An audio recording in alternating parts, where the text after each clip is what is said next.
Здравствуйте, мои дорогие подписчики и зрители моего канала. Я приветствую вас снова на моем канале «Частное мнение русского немца». Сегодня поговорим о Татьяне Алексеевой. Она себя ангемельдовала в налоговую инспекцию. Теперь будет налог получать. Но в первых минутах этого ролика я хочу вас попросить подписаться на меня, если это возможно. Если это невозможно, значит вы на меня уже подписаны. Ну и, конечно, посмотреть вот эту картинку, потому что мы сейчас про Татьяну Алексееву говорим. Смотрите, сколько берез, да? Видите, сколько берез? Ну, конечно, подписаться, поставить лайк, комментарий написать, поделиться и, конечно, на колокольчик нажать. У Татьяны Алексеевой муж постоянно или очень часто на стройке в последнее время. И почему он постоянно на стройке? Мне кажется, потому что Татьяна Алексеева и ее муж выбрали немножко плохую фирму.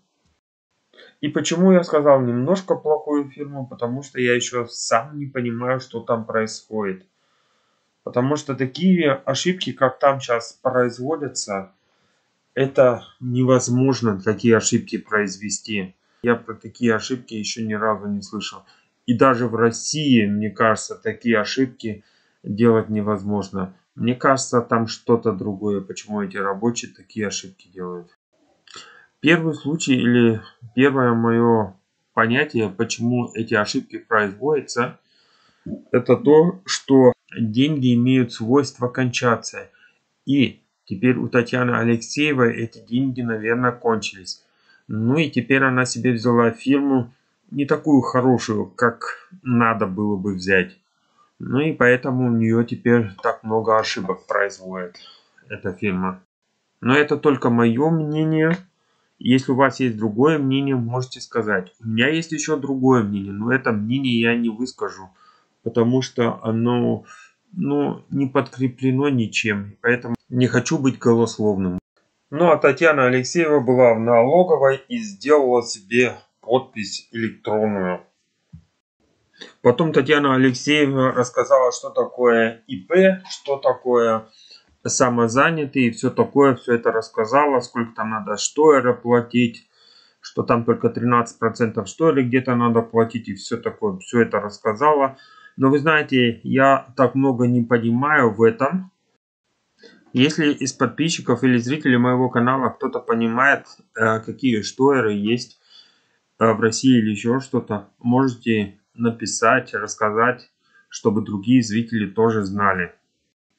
Знаете, столько много перебежчиков говорят, что в России не надо так много штойра платить, что там 4% или 6% штойра надо платить, или 13%, там если индивидуальное предприятие. Но вы знаете, работа в России, она тоже дорогая. Почему она такая дорогая? Потому что каждый предприниматель должен за своего рабочего еще несколько процентов выплачивать. Так что вы должны учти, что рабочий платит 13% штоя. И плюс еще Arbeitgeber должен, also работодатель тоже должен платить. А работодатель платит потом, что вместе это получается где-то 51%. Это называется, что рабочий получает только 49% со своего заработка. Так что подумайте, если вы в следующий раз будете говорить, что в Германии очень много вычетов. В России точно так же много вычетов. И в России точно так же дорогая работа, как и в Германии. Вы знаете, хоть и всегда говорят, что в Германии так много вычетов, но в Германии они открытые, эти вычеты. Их видно, и ты знаешь, за что ты платишь. А в России этого не видно, потому что работодатель, он эти вычеты просто перечисляет. И даже никто не знает, куда эти деньги идут. А в Германии это все как-то видно, куда эти деньги идут. Например, в Krankenkasse, also в страховку для здоровья или на страховку для, что если у тебя работа потеряется. А в России это все не видно, как я понимаю. Если кто-то это лучше знает, может мне объяснить в комментариях, потому что как я вот смотрю ролики про Россию, я очень много роликов смотрю про Россию, и я вижу, что в России такого, вот этой всей системы, как в Германии, нету. Там всегда как-то все спрятано. Там должен Arbeitgeber, also работодатель, платить. И потом эти деньги идут куда-то, а мне кажется, не туда, куда надо. Например, в больницу или еще что-то. Мне так кажется. Может, если кто лучше это знает, можете написать и объяснить. Ну а потом Татьяна Алексеева себя похвалила. Ну, конечно, это как в той поговорке. Сам себя не похвалишь, никто тебя не похвалит. Но она тем себя похвалила, что она уже так много бумаг заполняла. И так много с этими бумагами налоговой была. С бумагами с налоговой была, что она все знает, как это делается. И что там не надо было, чтобы кто-то пришел и объяснил и помог или сделала с этой подписью все, что она все сама сделала. Ну, молодец, Татьяна Алексеевна. Я тебя тоже похвалю.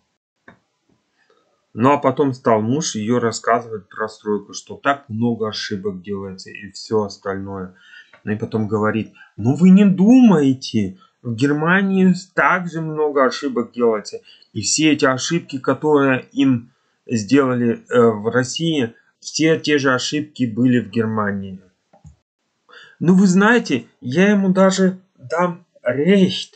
Он правильно сказал. В Германии тоже случаются ошибки. Но не такие ошибки случаются, как в России. Дом 3 метра versetzen. Сместить, я имею в виду. 3 метра сместить. Влево или вправо. Такое не случается в Германии. Или унитаз поставить посередине комнаты. Такое тоже не случается в Германии. Но, конечно, случается, что там труба выйдет где-то 30 сантиметров в другую сторону или 40 сантиметров в другую сторону, налево или направо. Тоже бывает такое, случается. Но это 40 сантиметров, это не посередине комнаты. И то, если это такое случается, они этот бетон выбивают, делают все. Если там, например, не договорятся с этим, который дал Auftrag, не договорятся с ним, то они выбивают это все и переделывают. А некоторые говорят, окей, мы сделаем вам немножко цену ниже за то, что мы эту ошибку сделали. Мы так оставим. И люди говорят, окей, тогда оставляйте так.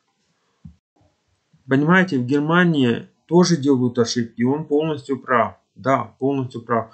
Но в Германии, я еще раз повторюсь, такие ошибки, как он там показывал, такие ошибки не делаются. А все, я еще ни разу не видел, что такие ошибки были, что 3 метра дом неправильно поставили или хотели построить дом неправильно. 3 метра, фершибывали. И в Германии есть правило, если ты заметил ошибку, ты должен дать шанс, который работу делает, чтобы он ошибку исправил. Ну и потом идет второе правило, третье правило, по-моему, 5 правил там есть. И когда вот 5-е правило вступает в силу, потом может уже этот Auftraggeber, also, например, вы как, которые себе хотят дом строить, могут сказать, мы не хотим это взять, стройте по-новому или еще что-то. Ну, наподобие этого. И еще раз я повторюсь, в Германии сам шеф приходит и контролирует, как это все сделано. Это не как в России, что что-то сделается, и никто не знает, об это правильно или неправильно. В Германии шеф всегда знает, где ошибки произведены или еще что-то сделано неправильно. Шеф всегда это знает. А как я понимаю, или как я сейчас видел у них там в фильме, этот прораб, он даже и не знал, что дом неправильно был поставлен. Also, участок неправильно был для поставки дома сделан. Ну и потом я задаю себе вопрос, как можно зимой бетон заливать?